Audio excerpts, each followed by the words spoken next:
নেপাল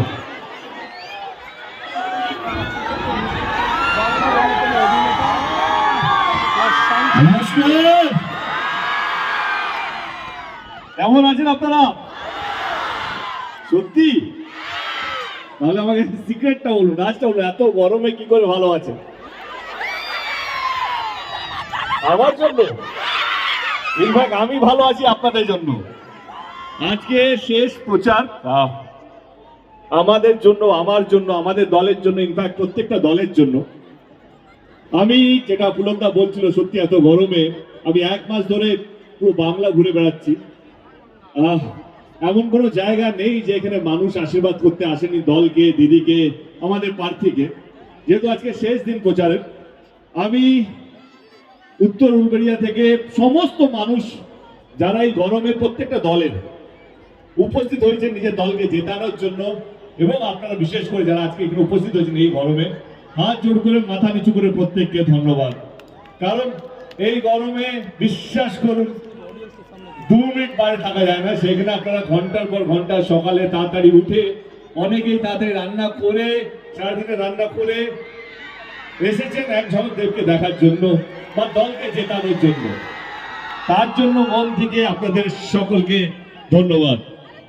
আমার অনেক প্রিয় মানুষ এখানে আছে, মঞ্চে আছে। সাজদাদি অত্যন্ত আমার খুবই কাছের মানুষ, আমার কলিগ, পার্লামেন্টে আমার সদস্য, আমাদের দলের একজন সদস্য, এবং পুলকদা আছে সিনিয়র নেতা, এবং আমদা বলো বা উলবেড়িয়া বলো, এখানকার মানুষ ওনাকে অনেক ভালোবাসে এবং উনি মানুষকেও অনেক ভালোবাসেন। তো অনেক কাছের মানুষরা আছে, যার জন্য আজকে আসা।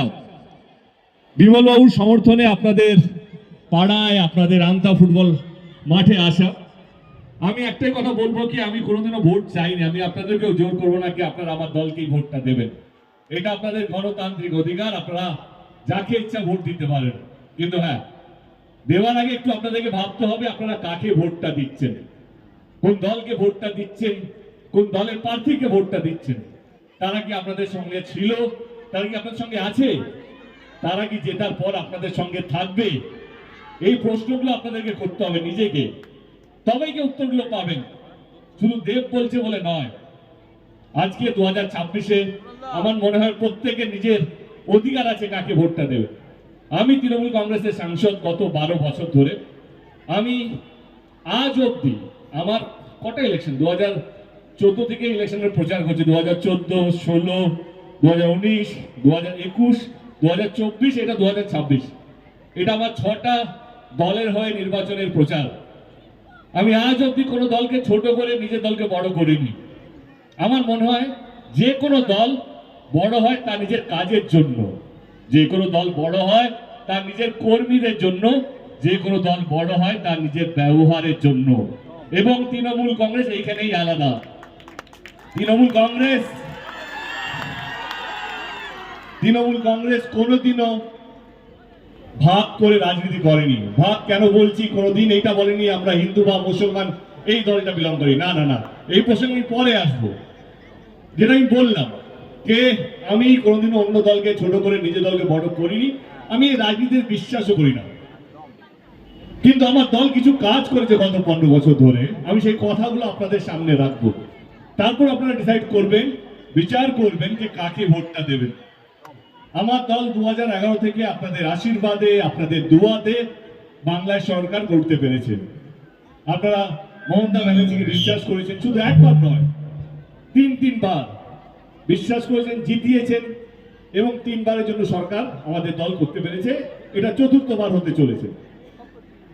আমি 2011 থেকে মানে প্রকল্প গোনাবো না, বেশি দূরে যাব না, 2021-এরই কথা বলছি।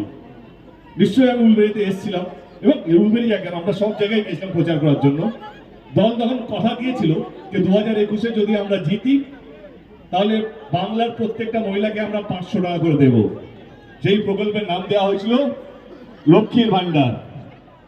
বিরোধী দল তখন বলেছিল এই প্রকল্প সম্ভব নয়, কারণ বাংলার প্রত্যেকটা মহিলাকে 500 টাকা করে দেওয়া, যেটা আজ অব্দি ভারতবর্ষের ইতিহাসে কেউ মুখ্যমন্ত্রী করতে পারেনি, সেটা বাংলা কি করে দেখাতে পারবে?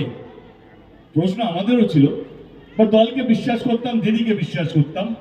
আমরা দলের হয়ে গ্রামে গ্রামে ডিস্ট্রিক্ট ব্লকে ব্লকে প্রচার করেছি এবং বাংলার প্রত্যেকটা মানুষ দিদিকে বিশ্বাস করেছেন এবং প্রথমবার তৃণমূল কংগ্রেস 200টার বেশি আসন পেয়েছিল এবং জেতার 4 মাসের মধ্যে লক্ষ্মীর ভান্ডার প্রকল্পটা বাস্তবিক হয়েছিল। মানে যেটা আমি আগেই বলছিলাম, যেই সরকার কথা দিয়ে কথা রাখে তার জেতা উচিত। মমতা ব্যানার্জি 2021-এ যেই কথাগুলো দিয়েছিল প্রত্যেকটা কথা অক্ষরে অক্ষরে পালন করেছে। তাহলে কার জেতা উচিত আপনারা বলুন? 2014-তে দিল্লিতে যখন বলা হয়েছিল প্রত্যেক অ্যাকাউন্টে, যেটা পুলকদা বলছিল, প্রত্যেক অ্যাকাউন্টে 15 লাখ টাকা করে আসবে, বছর 2 কোটি চাকরি হবে। আজ অব্দি কোনোদিন কোনো গ্রাম সত্যি হতে পারেনি, কোনো প্রকল্প কেন্দ্র সরকার আজ অব্দি সত্যি করতে পারেনি। তো কাকে বিশ্বাস করবেন? যেই সরকার কথা দিয়ে কথা রাখে তাকেই তো। এইটা তো বললাম লক্ষ্মীর ভান্ডার এবং অন্যান্য প্রকল্পগুলো বলি। আমাদের রাজ্যে অনেক গ্রাম আছে, অনেক গরিব পরিবার আছে, একটা সময় তারা তাদের বাচ্চা মেয়েদেরকে স্কুলে পাঠাতো না, কখনো টাকা পয়সার জন্য, কখনো অন্য কোনো কারণে। সেগুলো মমতা ব্যানার্জি দাঁড়িয়ে গেল, কন্যাশ্রী প্রকল্প নিয়ে এলো।